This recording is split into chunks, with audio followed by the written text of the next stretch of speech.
ভারতকে চরম প্রযুক্তি দেবে রাশিয়া। আমেরিকারও নেই এই প্রযুক্তি। বন্ধুরা, প্রাউড বেঙ্গলির ইউটিউব চ্যানেলে আপনাদের সকলকে স্বাগত জানাই। ভারত ও রাশিয়ার সম্পর্ক একটি দীর্ঘ ইতিহাসের উপর ভিত্তি করে গড়ে উঠেছে। দুই দেশের মধ্যে বন্ধুত্বপূর্ণ সম্পর্কের মূল ভিত্তি স্থাপন হয়েছিল স্বাধীনতা পরবর্তী সময়ে, যখন ভারত তার আন্তর্জাতিক কূটনীতিতে এক নতুন অধ্যায়ের সূচনা করে।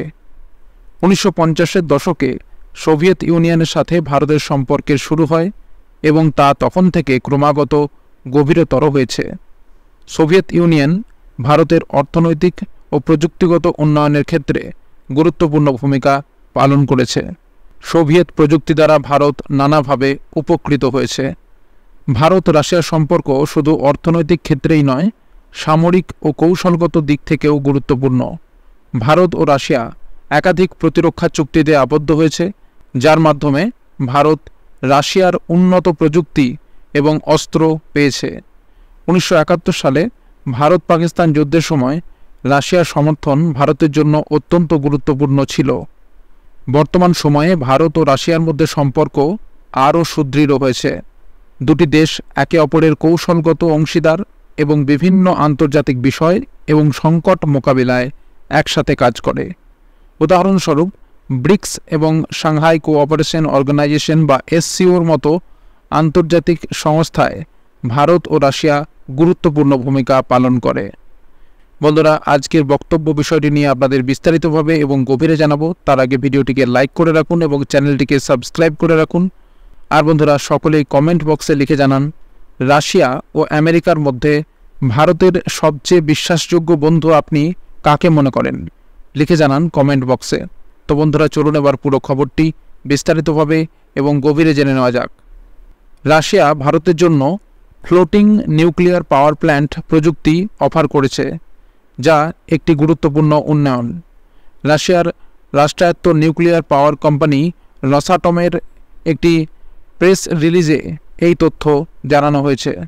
রসাটমের ডিরেক্টর জেনারেল অ্যালেক্সি লিখাচেভ এবং ভারতের অ্যাটমিক এনার্জি কমিশনের চেয়ারম্যান অজিত কুমার মহান্তির মধ্যে অনুষ্ঠিত বৈঠকে এই বিষয়টি উঠে আসে।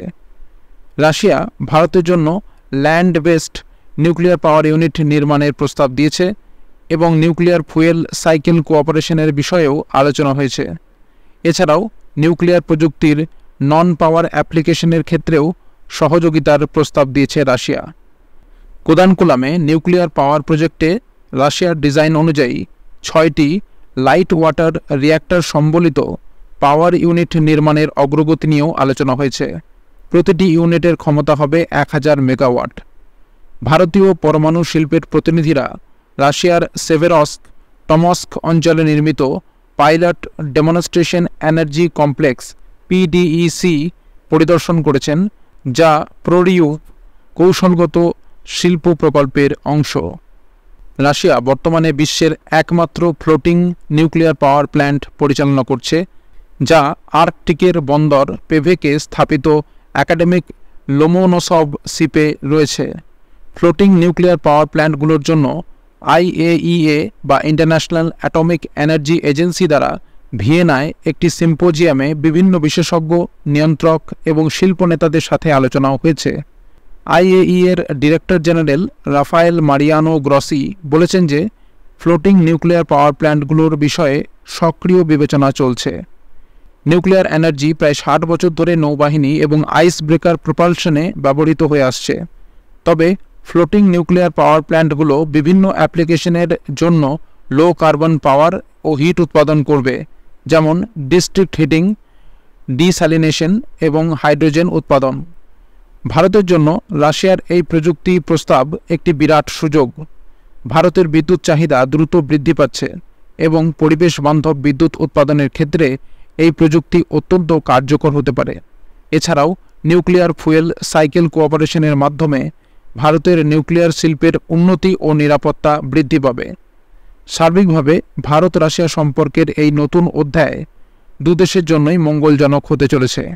বিদ্যুৎ উৎপাদন, শিল্প উন্নয়ন ও আন্তর্জাতিক কৌশলগত অংশীদারিত্বের ক্ষেত্রে এই সম্পর্ক আরও গভীর হবে। দুই দেশের মধ্যে এই ধরনের সহযোগিতা ভবিষ্যতে আরও নতুন সুযোগের দরজা খুলে দেবে এবং আন্তর্জাতিক অঙ্গনে তাদের অবস্থানকে আরও সুদৃঢ় করবে। তো বন্ধুরা, এই ছিল পুরো খবরটি যদি গুরুত্বপূর্ণ মনে হয় তাহলে অবশ্যই লাইক এবং শেয়ার করতে ভুলবেন না। আর চ্যানেলটিকে সাবস্ক্রাইব করে রাখুন এই ধরনের গুরুত্বপূর্ণ খবরাখবর সবার আগে পাওয়ার জন্য। আর বন্ধুরা, সকলেই কমেন্ট বক্সে লিখে জানান রাশিয়া ও আমেরিকার মধ্যে ভারতের সবচেয়ে বিশ্বাসযোগ্য বন্ধু আপনি কাকে মনে করেন, লিখে জানান কমেন্ট বক্সে। তো বন্ধুরা, এখনকার মতো এই পর্যন্তই। সবাই ভালো থাকবেন। অসংখ্য ধন্যবাদ।